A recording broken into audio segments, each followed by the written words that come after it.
As mãos de Elias já foram ferramentas de precisão, capazes de ajustar engrenagens metálicas tão microscópicas que mal podiam ser vistas sem auxílio profissional. Hoje, porém, essas mesmas mãos eram sua maior maldição, tremendo com uma intensidade rítmica que destruíra sua carreira como o melhor relojoeiro da cidade. Cada espasmo era um lembrete cruel de que o tempo estava se esgotando, não para ele, mas para sua pequena Clara. A menina definhava em uma cama de hospital, vítima de uma doença degenerativa rara, cujos custos de tratamento superavam em muito as parcas economias de um homem financeiramente quebrado. O desespero é um solo fértil para decisões perigosas, e foi esse mesmo sentimento que levou Elias a aceitar um encontro em um beco sombrio com um intermediário de um colecionador anônimo. A proposta era simples: invadir uma cripta esquecida sob uma capela centenária abandonada e recuperar o pranto de prata, uma pequena estátua de um santo em agonia. O pagamento prometido seria suficiente para garantir os melhores especialistas para salvar Clara. Elias não hesitou, pois o amor por sua filha era sua única bússola. A noite do roubo foi marcada por uma tempestade torrencial que parecia querer lavar a alma da cidade, ou talvez alertar os incautos sobre os perigos do sagrado profanado. Elias, munido apenas de ferramentas rudimentares e uma lanterna cuja luz vacilava, penetrou no solo sagrado da capela em ruínas. O cheiro de mofo e incenso velho impregnava o ar pesado, dificultando sua respiração. Ele desceu as escadas de pedra da cripta, onde as paredes exibiam inscrições em latim desgastadas pelo tempo. Seus olhos cansados passaram rapidamente pelas palavras entalhadas que advertiam sobre o preço do toque, mas sua mente estava focada exclusivamente no rosto pálido e frágil de Clara. Ele ignorou o aviso ancestral como se fosse mera superstição de séculos passados. Quando a luz de sua lanterna finalmente repousou sobre a relíquia, o brilho da prata antiga pareceu hipnótico. Era um santo cujas mãos cobriam o rosto em um gesto de dor eterna e desolação. Antes de continuarmos esta jornada sombria, inscreva-se no canal e nos conte nos comentários de onde você está assistindo a este mistério. Ao envolver os dedos na superfície fria e polida do metal, o mundo de Elias sofreu uma mudança drástica. O som da chuva lá fora foi subitamente substituído por um zumbido ensurdecedor e agudo que vibrava dentro de seu crânio, como se milhares de insetos estivessem presos em sua mente. Uma sensação de gelo absoluto subiu por seus braços, congelando o sangue em suas veias e fazendo seus dentes baterem. Ele guardou a relíquia às pressas, mas a sorte parecia ter sido extirpada de sua existência naquele segundo. A fuga foi um pesadelo de eventos improváveis. Ao chegar no carro, o motor velho se recusou a dar sinal de vida, emitindo apenas um estalido de morte mecânica. Frustrado e sob o açoite da chuva, Elias tentou correr, mas seus pés tropeçaram em algo invisível, lançando-o violentamente contra o asfalto. Por pouco, um vergalhão exposto não atravessou seu peito, errando seu coração por milímetros em uma queda que desafiava a física. Enquanto caminhava desesperado, as luzes dos postes explodiam em sua presença, mergulhando-o em uma escuridão opressora que parecia segui-lo como uma sombra viva. Ao chegar em casa, ensopado e ferido, ele escondeu o pranto de prata no fundo de um armário, mas o silêncio do apartamento era perturbador. O telefone tocou quase imediatamente. Era o hospital. Em questão de poucas horas, o quadro de Clara despencara para um estado crítico. Sua pressão arterial caíra a níveis alarmantes, e os médicos, confusos, não conseguiam encontrar uma explicação para a súbita falência múltipla que começava a se desenhar no corpo da menina. O azar de Elias não era mais apenas uma sequência de acidentes, tornara-se uma força malevolente que drenava a vida do que ele mais amava.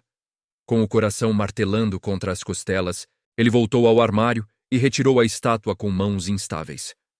Foi quando o horror real se instalou. Sob a luz fraca e amarelada da sala, ele viu que as lágrimas esculpidas na face de prata do santo não eram mais estáticas. Elas brilhavam com uma umidade impossível e escorriam pelo metal, frescas e líquidas, como se a própria relíquia estivesse viva e chorando a desgraça que desencadeara. A realidade de Elias fragmentava-se como vidro temperado sob pressão extrema. O azar que antes parecia uma série de coincidências infelizes transmutou-se rapidamente em uma força predadora e consciente.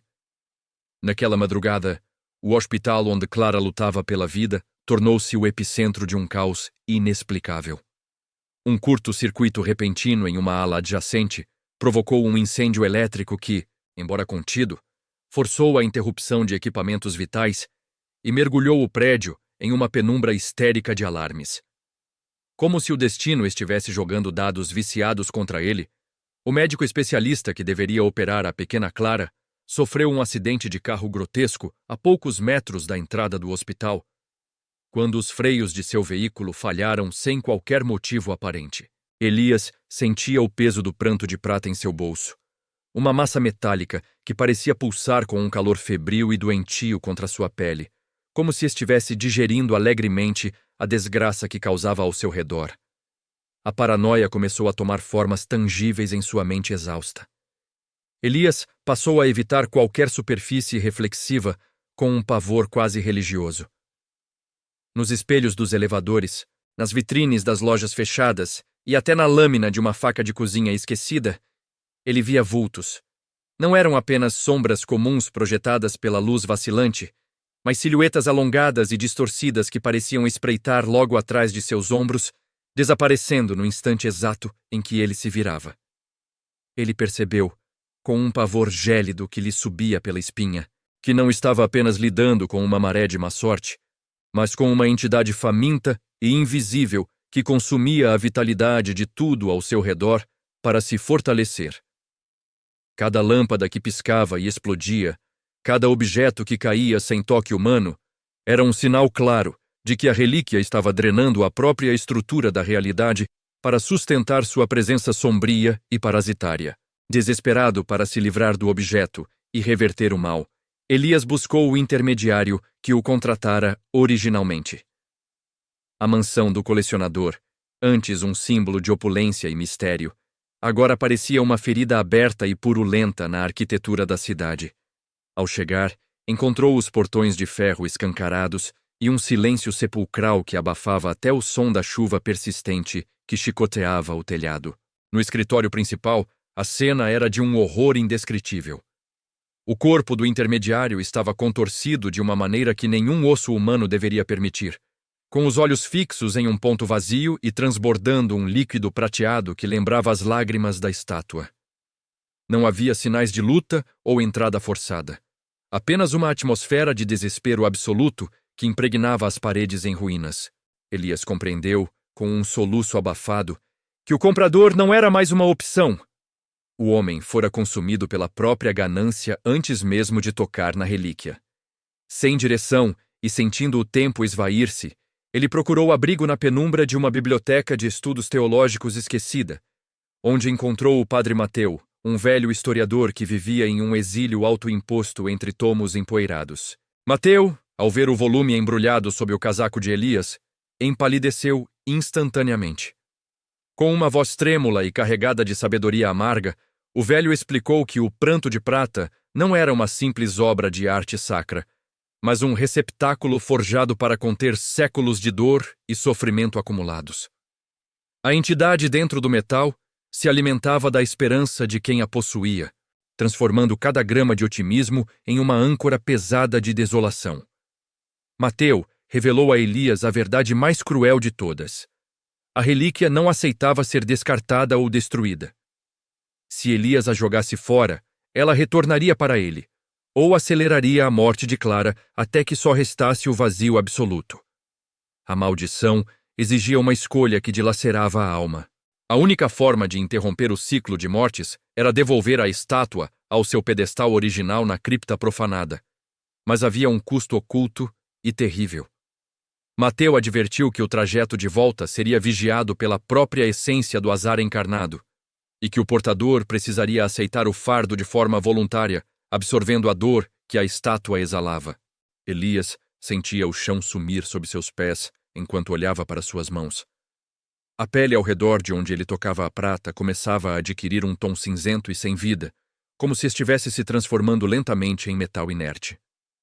Ele se via dividido entre o amor visceral pela filha e o medo paralisante da maldição que estava matando todos ao seu redor, apenas para chegar até o que ele mais amava no mundo. Movido por um impulso de proteção que superava qualquer instinto de sobrevivência, Elias correu de volta ao hospital, decidido a encontrar Clara. No entanto, ao cruzar o corredor da ala pediátrica, o silêncio era absoluto e sufocante, como se o tempo tivesse parado. Ao escancarar a porta do quarto, o coração de Elias parou de bater por um segundo eterno. A cama estava perfeitamente arrumada e vazia, sem sinal de sua filha ou dos aparelhos médicos.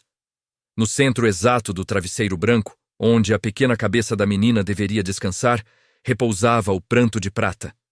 A pequena estátua brilhava agora com uma luz negra e pulsante. Uma aura de trevas que parecia devorar a pouca iluminação do ambiente e sussurrar o nome de Elias em uma frequência que apenas o puro desespero poderia ouvir. O pânico no hospital era palpável. Um véu de terror invisível que sufocava os corredores, antes estéreis, com uma densidade quase física. Elias segurava a estátua negra contra o peito, sentindo o frio do metal atravessar as camadas de seu casaco como agulhas de gelo que buscavam seu coração. O alarme de evacuação soava estridente, um lamento mecânico que competia com os gritos de funcionários e pacientes, enquanto o cheiro acre e doce de gás começava a infiltrar-se pelas aberturas de ventilação, ameaçando transformar o prédio em uma pira funerária em questão de minutos. Ele correu desesperadamente até o balcão de triagem, onde uma enfermeira, com os olhos esbugalhados de puro pavor e as mãos manchadas de tinta de canetas que estouravam inexplicavelmente em seus bolsos, gritou que os pacientes da ala pediátrica haviam sido transferidos às pressas para a UTI de emergência no subsolo. O vazamento parecia persegui-los. Onde quer que Clara fosse levada, a infraestrutura do hospital colapsava, como se o próprio edifício estivesse tentando expulsar a presença da maldição que Elias trouxera consigo. Elias parou por um segundo no centro do caos, o peso da culpa esmagando seus pulmões com mais força do que qualquer gás tóxico. Ele compreendeu, em um estalo de lucidez dolorosa, que sua ganância inicial não apenas amaldiçoara sua linhagem, mas transformara aquele refúgio de cura em uma armadilha mortal para dezenas de inocentes. Se ele ficasse ali para tentar proteger a filha, a presença do pranto de prata condenaria todos ao redor à explosão e aos escombros. Com as mãos trêmulas, mas impulsionado por uma determinação que beirava a loucura sacrificial, ele deu as costas ao caminho do subsolo e correu para a saída. Ele precisava levar aquela coisa de volta para o útero de pedra fria de onde a arrancara, antes que o azar consumisse o último fôlego de vida de Clara e de todos os que tentavam salvá-la. O trajeto de volta para a capela isolada foi um mergulho direto em um pesadelo vivo, onde a realidade parecia se desintegrar apenas para detê-lo. O azar extremo, agora desprovido de qualquer sutileza, manifestava-se em uma fúria absoluta da natureza e da matéria. No volante de um veículo que soluçava e falhava a cada metro, Elias viu o asfalto ceder diante de seus pneus em crateras impossíveis.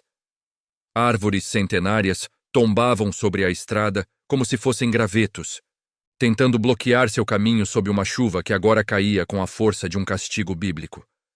Vozes distorcidas, que soavam como os sussurros de todas as suas falhas passadas, ecoavam dentro de sua mente exausta, zombando de seu fracasso como pai e como homem. As sombras pareciam gritar entre os clarões dos relâmpagos, acusando-o de ter trocado a alma da filha por moedas de prata. Quando finalmente alcançou a colina da capela antiga, o ar estava tão pesado que cada respiração parecia exigir um esforço hercúleo. O solo da cripta vibrava com uma malevolência antiga que fazia seus dentes doerem. Elias tropeçou nos degraus de pedra escorregadios, sentindo a energia da relíquia sugar o calor de seu próprio sangue, transformando sua temperatura corporal em um inverno interno. Ao entrar no santuário profanado, ele não encontrou o silêncio que deixara dias antes, mas um turbilhão de sombras que giravam em torno do altar vazio como um enxame de insetos invisíveis. O pranto de prata em suas mãos começou a brilhar com uma intensidade opressiva, a luz negra consumindo as poucas frestas de luar que ainda restavam no céu tempestuoso. Ele se ajoelhou diante do pedestal de pedra, as lágrimas de desespero humano misturando-se às lágrimas metálicas e frias do santo. Ele não pediu perdão, pois sabia que tal conceito era um luxo para os inocentes. Em vez disso, Elias proferiu um pacto solene com a escuridão que habitava o metal. Ofereceu sua própria vitalidade, sua habilidade, seu sustento e até o último resquício de sua sorte futura em troca da vida da filha. No momento em que depositou a estátua no pedestal, a maldição atingiu seu ápice cataclísmico. Uma onda de choque invisível percorreu a cripta, e Elias sentiu como se sua essência estivesse sendo arrancada através de suas palmas. Ele não retirou as mãos. Pelo contrário, pressionou-as firmemente contra a prata, absorvendo voluntariamente o veneno metafísico que a relíquia exalava em seu retorno. A dor era uma sinfonia de agonia elétrica e gélida. Ele viu, em flashes de luz negra, a doença de Clara retroceder como uma maré que recua, o fogo no hospital se apagar por milagre e o azar ser selado novamente na efígie. O silêncio retornou de forma abrupta, tão absoluto que ele podia ouvir as batidas lentas de seu próprio coração. A estátua tornou-se novamente um objeto inerte, uma peça de metal sem brilho. Elias desabou no chão de pedra, exausto e quebrado. Suas mãos, antes ferramentas de precisão absoluta capazes de ajustar as engrenagens mais delicadas, agora estavam permanentemente marcadas por cicatrizes cinzentas e rugosas, desprovidas de qualquer sensibilidade. Ao retornar ao hospital, ele encontrou Clara acordada e estável, um milagre que os médicos nunca saberiam explicar. Elias perdeu seu ofício de relojoeiro para sempre, mas ao olhar nos olhos vivos da filha, ele soube que o preço fora justo. Ele mesmo selou a cripta com cimento e ferro, deixando o pranto de prata na escuridão, compreendendo que certas coisas não foram feitas para serem possuídas, e que a redenção, às vezes, exige o sacrifício daquilo que pensamos nos definir.